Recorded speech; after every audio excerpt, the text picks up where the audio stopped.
So everybody wants the 10-second download. Who won? Who lost at the Senate Intelligence Committee hearing? How badly did James Comey damage President Trump, or did he damage him at all? And interestingly, as you listen to a lot of the partisan chatter and the media analysis and commentary, it depends in part on what your yardstick is. Because by any reasonable measure, to have the fired FBI director testifying, and he's a pretty good witness, that the President Trump repeatedly asked him to go public with the fact that he personally was not under investigation, that he asked for James Comey's loyalty, and asked him, again, this is according to Comey, to hope, was the word, hope that he could wind down the investigation of Michael Flynn, the former NSA, the former National Security Advisor.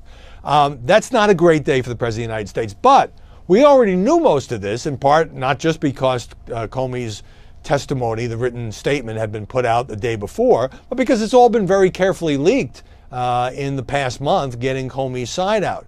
So if you are a partisan of President Trump, you say, not much new here, and didn't really lay a glove.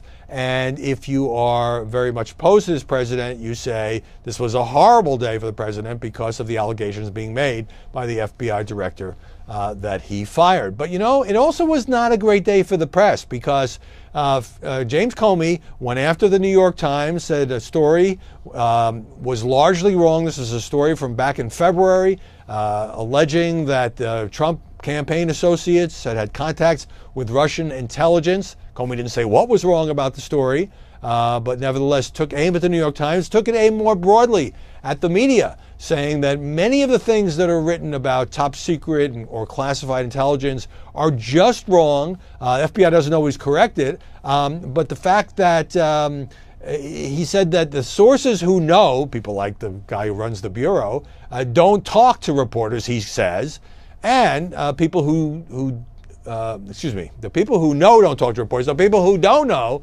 are the ones who perhaps are feeding some of these stories. Again, this is Comey's view.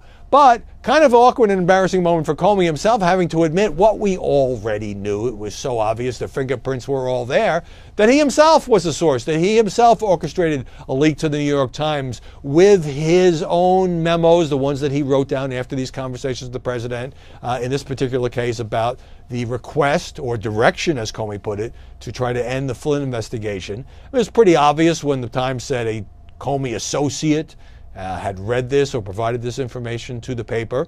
And James Comey admitted it. And he was asked, well, why don't you just go do it yourself? Why go through an intermediary, a friend at Columbia Law School? Comey says, well, all the reporters were camped out outside his house and would be like throwing food to the seagulls. Not the most flattering metaphor for the press. So a very mixed day. President Trump, his side declaring victory because there wasn't a lot of new information.